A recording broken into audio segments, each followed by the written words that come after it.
kahit ng Philippine Trade and Investment Center ang mga Pinoy na magsimula ng kanilang negosyo. May report si Deza Marie Aguilar. Mag-invest sa negosyo para lalong umunlad ang kabuhayan. Ito ang mensaheng ipinarating ng Philippine Trade and Investment Center sa mga Pinoy na dumalo sa Magnegosyo Tayo seminar dito sa Rotterdam.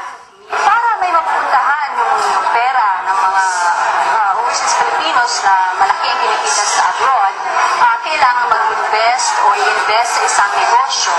And always yung investing or doing a business has its own rewards. Mahalaga raw na may interes ang mamumuhunan sa itatayong negosyo. Kung wala namang maisip na ideya, tips sa seminar, pwedeng magsimula ng mga patok na negosyo.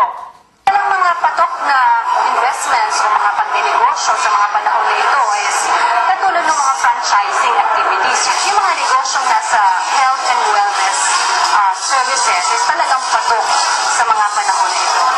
Isang halimbawa si Aling Juliet Cabais. Mula China, Portugal hanggang dito sa Netherlands, ang negosyong pagluluto ang kanyang inaatupag. Ito ay sa kabila ng kanyang trabaho bilang tagalinis sa hotel. Sa kanyang negosyong pagluluto, nakapagpatapos siya ng 4 na anak sa koleyo. Kung talagang marunong sila, may skill sila ng pagluluto, pwede nilang gawin hanggang sila ay may time. Sa puso mo yung pagluluto. That is my passion. Para sa mga Pinoy na gustong magsimula ng negosyo dito sa Netherlands o sa iba pang parte ng Europa, pwede magtungo sa alinmang opisina ng PTIC sa inyong bansa.